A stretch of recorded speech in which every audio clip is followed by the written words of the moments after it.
Here at Lake Grove Presbyterian Church, we recognize the complexity of this season and are inviting all of us to reflect on our experience of this complicated and uncertain time. Good morning, Lillian. Good morning. Good morning to you and to all of you who are listening. Welcome to Caring Conversations.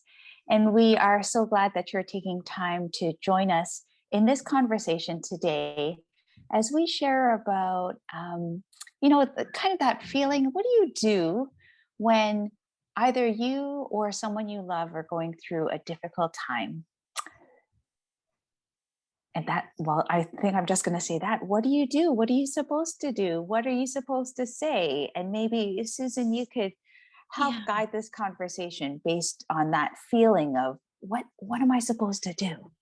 Right. Yeah. Thank you, Lillian. It is such a common feeling. You hear some news or something happens and you feel like, oh my goodness, I don't even know what to say. And I'm afraid to say anything. And how should someone is really suffering. How do I respond in that?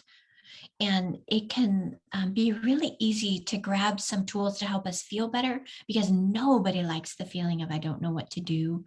And especially nobody likes a feeling of pain. And seeing others in pain. And we can move pretty quickly to try to not feel that way. Yeah. I love what you just said, that we go to tools to make us feel better. And I think that is so true and worth just like pausing for a second there, because whether it's that when we are faced with a difficult situation, or especially someone who we love is going through a difficult situation, we want to help, right? Yes. We want to help them. Now, whether or not they need our help is maybe totally not even, that's not even what they need, but we want to help. Yes. We want to try to make them feel better so that we can feel better. Mm-hmm. And then, perhaps, as you were saying, sometimes we feel afraid of what to say. Mm-hmm. Sometimes we're quick to say, because again, we want to make people feel better. So there's those two, like the opposite responses, I think, that's very common. Yes. Mm-hmm. Oh, it's absolutely so common because we're afraid we'll make it worse, or we want to make it better. And a lot of the reality is we just need to be with what is. There's a book that I'm going to reference in this. It's called Don't Sing Songs to a Heavy Heart. How does it relate to those who are suffering? It's written by Kenneth Haug. He's a PhD counselor and pastor. He's the one who founded Stephen Ministry, this wonderful ministry really of training people to come alongside and listen. And in this book, I love that he titled it after Proverbs 25:20, which is this: like the one who takes away a garment on a cold day, or like vinegar poured on a wound, is one who sings songs to a heavy heart. Wow. That proverb just really gets right to a feeling, doesn't it? And that's exactly what we don't want to do, right? Can you imagine someone is freezing and taking their coat? They already have something that hurts and pouring salt into it. Mercy, but it can be like that if we try to rush too quickly to that. I want you to feel better, so I'm going to tell you it's going to be better. And so Lillian, I know he describes a few things in there. There's a chapter called Cry, Feel Awful. And that's honestly, it's like that's part of being with what it is. The situation, whatever has come upon us, is awful. Mm-hmm. And part of our healing process and the way of being human, we need to cry, feel awful. Mm-hmm. And I know there's, my goodness, so many different scenarios. He offers here some really important examples from expressions of people who have been through suffering situations and what helped them. Mm-hmm. And I think that's a beautiful thing to be able to listen to those who have gone through it and hear what their wisdom is. I thought we could share what these people shared today with really a focus on when we don't know what to do or what to say, it's a wonderful opportunity to not say anything, but to listen. Yeah. And as we're listening, I'll tell you, I'll start with the first example someone gave.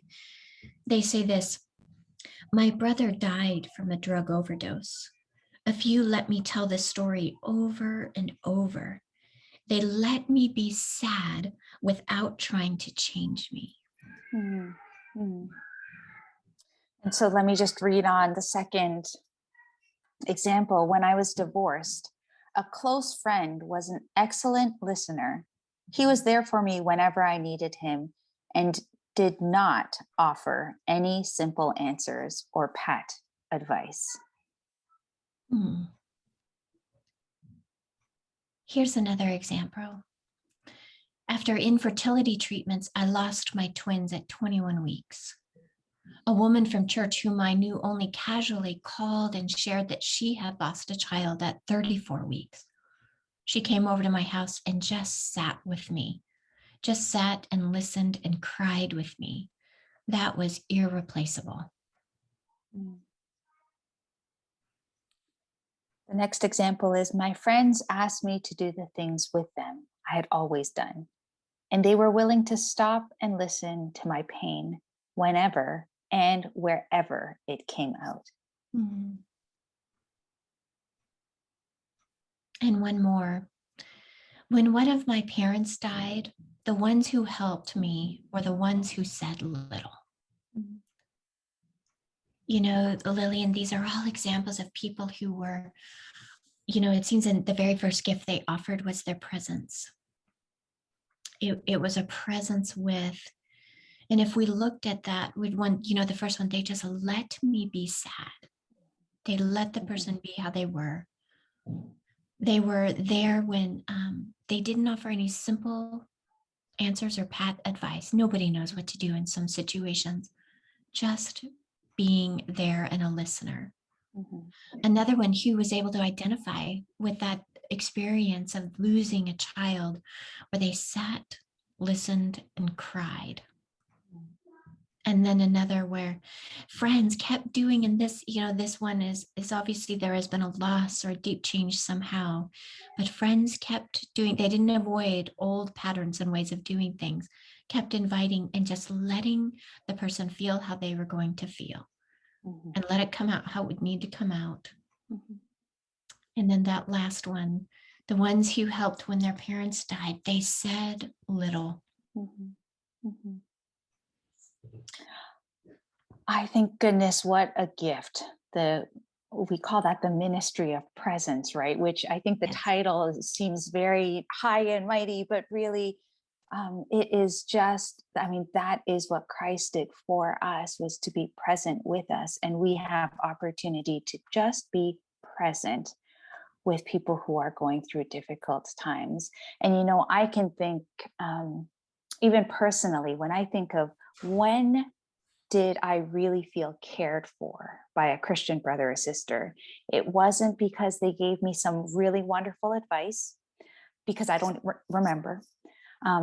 It wasn't when they tried to help me and they gave me poor advice, because that wasn't helpful, because it was poor advice and it was hurtful at the time. Yeah. And so when were those opportunities where it was most meaningful is when the people would just be with me, and let me retell the pain over and over again. That I think is it is such a gift that we can offer to one another as we want to care for one another. Yes. And I think it's such a gift to remember in that ministry of presence that the Lord has made you. And for whatever reasons, you are currently in the path of this person who's hurting, and you can be a faithful presence. I know I often feel it like, oh Lord, I don't have what's needed here. I'm not sure, right? But we can trust the Lord that our presence, even if it's uncomfortable for us, or if that willingness to be there and to listen, the Lord will work with that. Mm. And we want to be that kindness for others. I love Kenneth Haug says this: the very best gift you can offer a suffering person is a heart full of understanding, eyes filled with tears, and ears ready to listen. A heart full of understanding, eyes filled with tears, and ears ready to listen. What a beautiful gift that is, indeed. So, dear friends, wherever you are, and with those that have been put into your life or come across your path, you can offer that to them, and the Lord is with you. You are not alone. Thank you.